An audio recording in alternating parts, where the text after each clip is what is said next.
And so the rebels break into the Death Star, steal the plans, and get them to Princess Leia. And so that's actually going to be really cool. I'm really excited about that. This is legitimate? It's legit, though, dude. Yeah, totally. Oh, wow. And so it's like... It has a release date of December something, like Christmas this year. It's a heist movie, yeah. And it's coming out in 2016, and it's all... they're making it right now. They've been making it, and they got like 10 other movies planned for Star Wars, and they're just going to do what they've been doing with Marvel movies to Star Wars, and they're expanding the whole Star Wars universe. They're only going to make, basically, I heard on TV, I did hear someone say this last night, we're basically going to make Star Wars movies and superhero movies infinitely. I mean, that's it. That's what's going on. They're like, there's thousands of characters. They could. There's thousands of characters, literally, to make movies with in the Marvel, in the Marvel world. And the merchandising. And they will. But this is how this works, just so you guys know. Now, do you know why the new Fantastic Four bombed so much? Because of the shitty movie.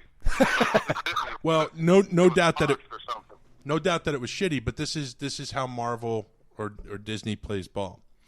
So, a few years ago, Roger Corman had somebody approached Roger Corman and they said we were going to lose the rights to making the Fantastic Four. This is before the big superhero craze.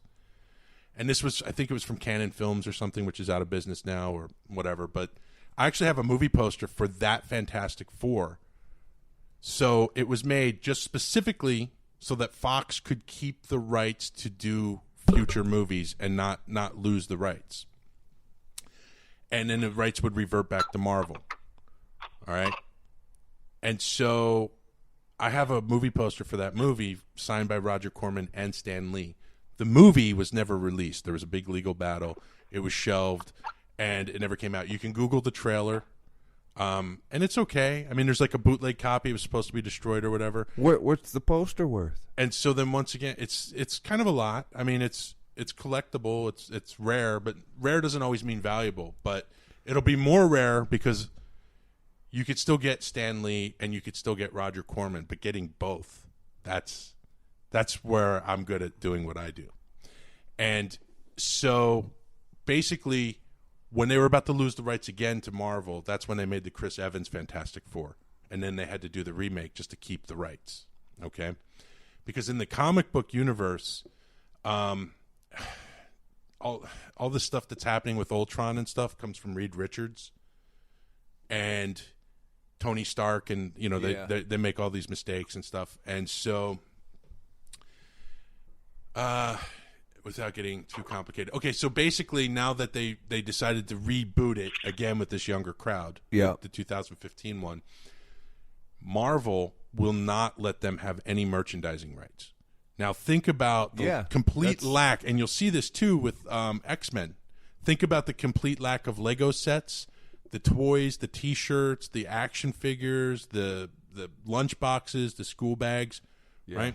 This is what sells movies. Yeah.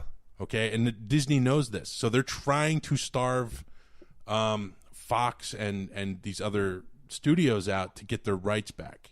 Now they recently got the rights back for The Punisher. They got the rights back for what's the Nicolas Cage one where the fire guy. Yeah, I liked it when I was a kid. The motorcycle. Yeah. I love that comic book when I was a kid. I can't think what it's called, though. Yeah, I can't even remember what that one's. Nick Cage, Mr. Coppola. Yeah. Anyway, whatever that movie is, they got the rights back for that one. So you'll start seeing those characters come back. They're doing it on Netflix, but Marvel's killing it. They got network television. They got the streaming thing down with the original Netflix shows. Yep. And they want all of their assets back. But legally, studios can keep it if they just keep remaking it. And so now Marvel won't let them have any licensing rights for any of the merchandise. Meanwhile, they're merchandising the hell out of Star Wars and the stuff that they do have. Oh, yeah. The Pixar. Oh, and they bought out the Weinsteins. And this is how they do it from talking to people. They basically will contact whoever owns Pixar and say, hey, sell your company to us or we're going to put you out of business. And so you really don't have a choice because, I mean, Disney's strong like that. I mean, they are, man, and they'll take you over. That's why they own the Muppets and Winnie the Pooh. They're crooks. They're the damn mafia. Yeah, they're pretty heavy duty. And when you talk to like employees, I have a lot of friends that that do the animation and stuff, and they'll all tell you like they're really cheap. I even have people I know that work at the theme parks, and they're like none of them are satisfied. You know, like and so meanwhile, all the shareholders and the board of directors are getting filthy fat rich off of all of this money, and you know, Disney is not really sharing the wealth with anyone. No, it's like the rest of the world. There's a top percent that gets all that money. It's a problem because Disney. I always think that this is really defining. You guys remember Miramax, right? Yeah, Miramax. Started by the Weinsteins, Bob and Harvey. Yeah. And really nice guys. I've talked to Bob. I can see pictures of them posters. It's as good as I can do while they're hanging in the window. What's that? Which posters? The Star Wars ones. I mean, they look like they're in really good shape. They're in good shape. No cuts or wrinkles or nothing. No cuts, no wrinkles. I would maybe think that you should take those posters down every night when you close before, like, leaving them outside if people could get them. Yeah. Or putting them in a case. You don't have cases for real. I don't. Lock? I mean, those. You should have a lock case for your posters. They do here. We do have lock cases, but they're all like tweaked, so you can't get the doors hardly open or shut. So we don't use them. Right. Well, just put up an original Star Wars poster from back in '77. I'm 100% serious. If he wants to buy them, let me know. Shoot me a price, and I'll. All right, he'll negotiate. Well, I will. I'll make you a decent offer. Let's because I got my tax return coming, so I'll probably a little extra. But let me. Let me know if those posters are still around in 2 weeks when you've done your run with Star Wars. Exactly. Yeah. They come down tomorrow night. Oh, they do? Oh, okay. Yep. Yeah. Let me. I got a poster too, but I can stick them in and FedEx them right on out. Okay. Let me look at that. I'll contact you through Facebook. All right. That'll work. Anyway, just to finish the Miramax thing, this is to let you know truly where Disney's heart is at.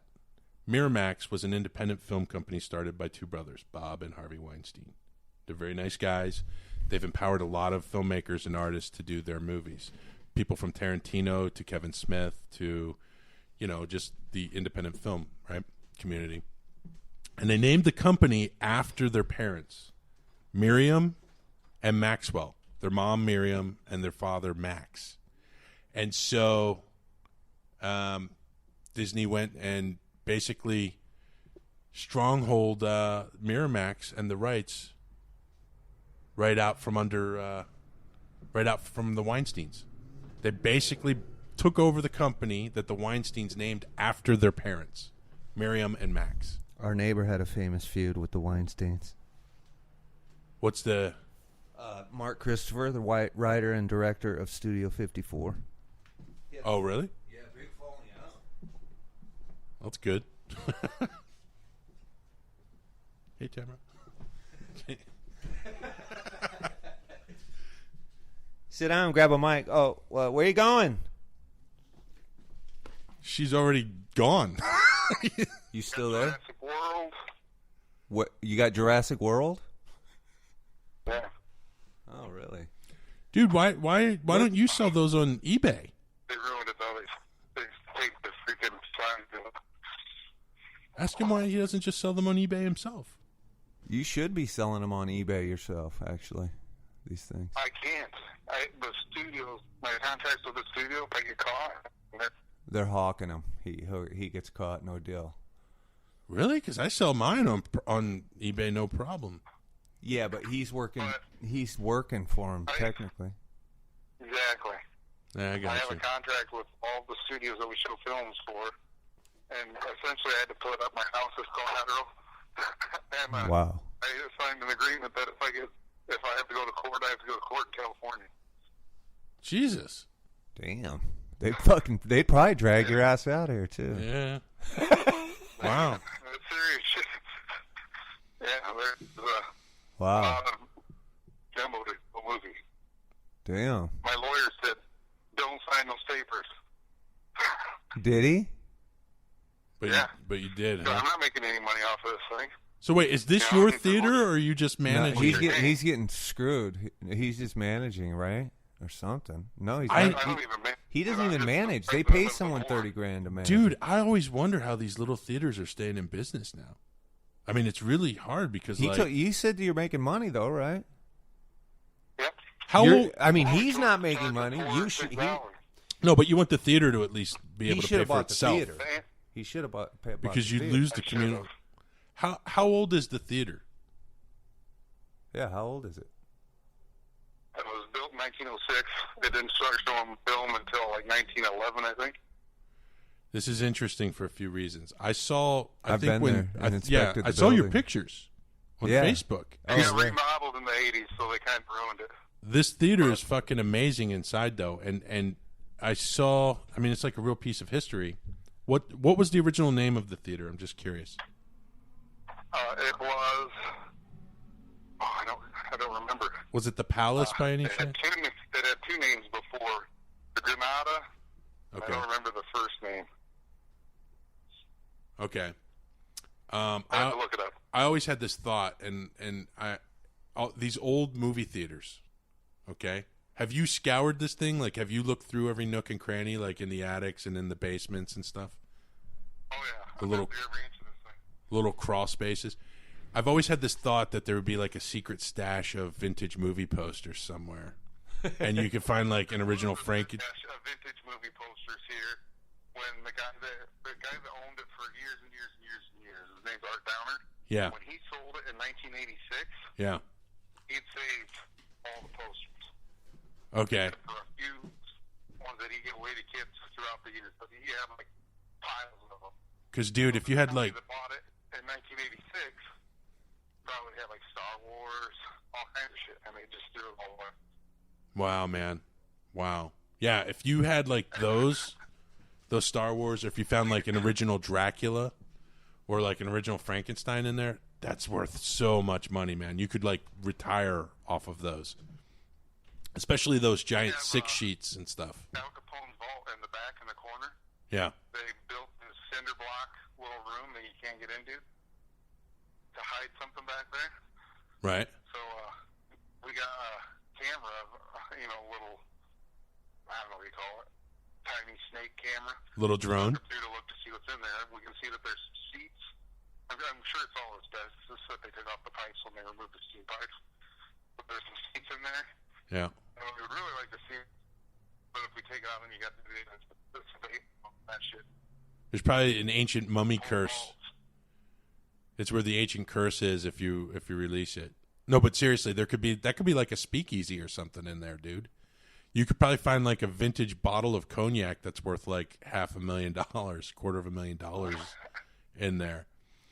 There could be.